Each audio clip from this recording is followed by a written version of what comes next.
I don't actually think you're chasing success the way you say you are. I think you're chasing relief or safety or some quiet proof that you're okay. Because if you really slow down and look at your life, you never actually stop. You just keep moving, handling things, fixing things, staying ahead. And if you imagine stopping for a minute, it feels weirdly unsafe. It isn't frantic or chaotic. It's actually pretty steady and controlled. You handle what's in front of you, and then you move to the next thing, and then the next thing after that. From the outside, it looks healthy. But when you picture actually stopping for a while and doing nothing, there's this subtle discomfort that creeps in. It's hard to explain. It's less about boredom and more like feeling exposed, like something you've been outrunning might finally catch up if you get too still. So you stay productive. You take care of what needs to be taken care of. People rely on you, and you've built a life around being dependable. And that identity fits you because it's who you've always been. Being the person who handles things feels normal, and it feels safe. And it gives you a place to stand. On paper, your life makes sense. You followed through on what you said you would do. You didn't drift. You didn't check out. You leaned in. You did the work. So from most angles, it looks like things are working the way that they're supposed to. And yet, there's this low-level tension under the surface that never really shuts off. It's not intense enough to call it panic, and it doesn't feel dramatic enough to label it as burnout. It's just this steady tightness that you've gotten used to carrying around.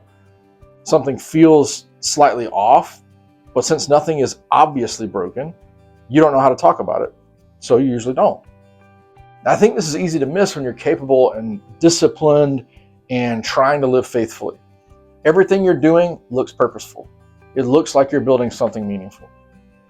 But sometimes what looks like purpose is also a quiet form of escape. And not an escape from your life, just an escape from what might come up if things got quiet enough for you to really listen. Because when it's quiet, questions show up.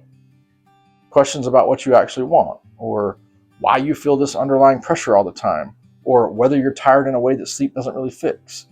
Those aren't bad questions, but they're uncomfortable. So it's easier just to keep moving and tell yourself, hey, I'm just being diligent. You might say you're chasing growth or excellence, or trying to be a good steward of what you've been given. And those are all great motivations. But if you look underneath them, sometimes what you're really chasing is a sense of safety. You want to feel in control. You want some kind of reassurance that you're okay and that you've done enough to finally relax. Staying in motion all the time helps with that. Now, when you're working on something, you don't have to sit with the parts of you that still feel unfinished. You can point to what you've accomplished that day, and then you can use it as evidence that you're doing fine. It gives you something concrete to hold on to when those old doubts start whispering back at you. So you keep going. And you don't keep going because you're shallow or you're obsessed with achievement, but because slowing down for you feels risky. It feels like if you take your hands off the wheel for too long, something might fall apart. Or you might finally notice how tired you actually are, or you might realize the thing that you've been aiming at isn't exactly what you thought it was. And that's a hard realization to face. The strange part is that your desire to live with purpose is real. You really do care about being faithful and doing work that matters. You're not pretending about that. That sincerity is there. It just gets tangled up with pressure over time. And without noticing it, your calling starts to feel like proving yourself. What began as devotion slowly turns into something that feels heavier, like you're always trying to measure up. Nothing dramatic happens when this sets in. It's not some big crash. It's not some visible breakdown. It shows up more like this constant restlessness that you can't quite explain. Your life is full. Your life is functional, but you never quite feel settled inside it.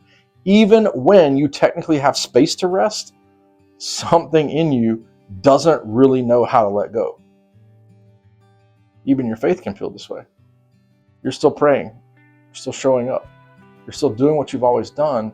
But inside, there's this tightness that doesn't match the words coming out of your mouth.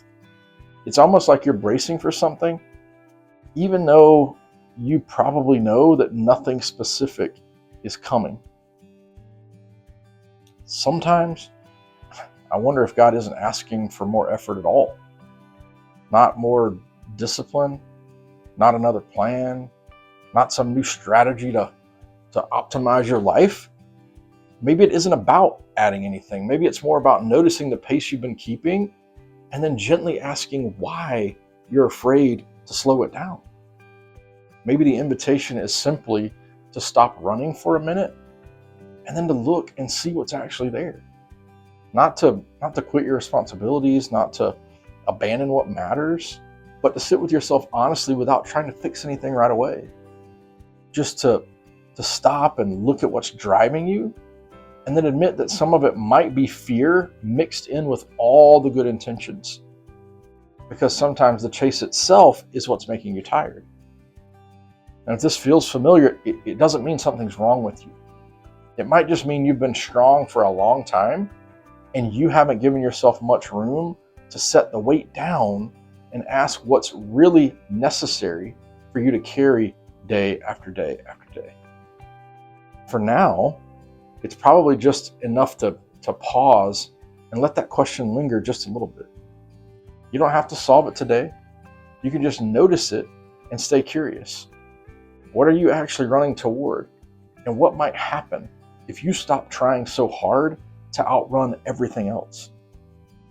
If this stirred something but didn't really resolve it, that's kind of the point. I write one short letter each week for people who are walking through this same kind of inner stuff. It's slower, it's more reflective. You can find that in the description if you want to keep the conversation going.